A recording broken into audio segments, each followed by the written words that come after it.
Shitty Book Reviews 2024. We're back in widescreen. What did I say last time? The majesty of widescreen.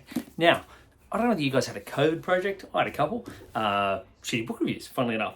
Well, while I was doing that, Nick Cave was doing this. He was chatting with his mate, Sean O'Hagan, decidedly Irish little fella that he is, and they came up with this little gem. Now, they chatted. Apparently, Sean wrote some notes. Nick chatted. Sean wrote some notes. Nick chatted. Sean wrote some notes.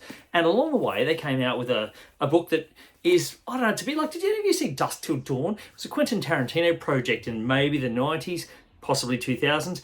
And it's like he wrote a story, started making a film because back then he was hot and he had, people backing him. And he got halfway through, then he said, you know what, I'm going to stop. And then he picked it up a year later and decided, you know what, vampires, that's what it needs. Off we go. And it was, I think this book is a bit that way.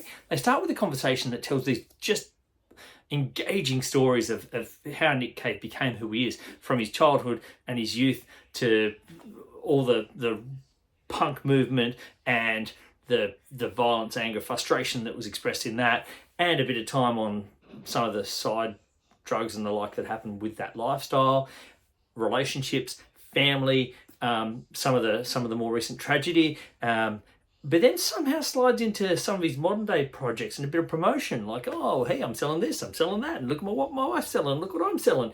And some of that felt a bit like selling out, but I would say, if you got 2/3 of the way through this is an absolute gem. Faith, Hope and Carnage. And I genuinely think it's a great title for a story that says exactly this. I'm not sure whether this is the circle of life, whether this is some symbol of God and faith stuff.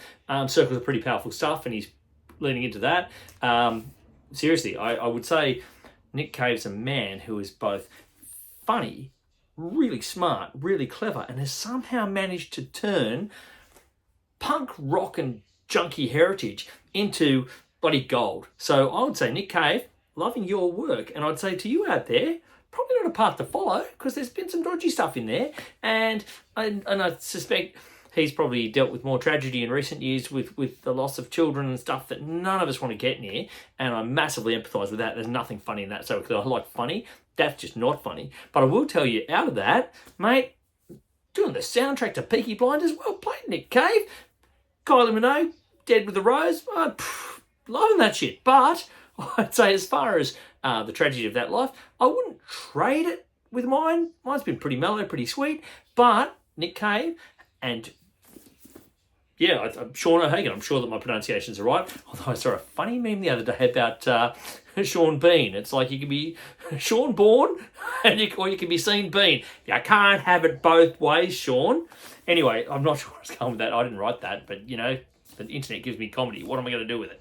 Feed it back to you people. Anyway, as far as shitty book reviews go, do we rate these? I don't even remember how I used to do this. I'd say 70% of this is a 10 and 30% of this is a 2. So on average, are we going to give it a, say, 7.5? Get a read. If you haven't got a copy, I have this one. If you want to borrow it, you'd be very welcome to it. I want it on the shelf eventually, but in the meantime, go nuts. So there we have it. Nick Cave and Sean O'Hagan. Faith, Hope and Carnage. Have a read. Enjoy that stuff.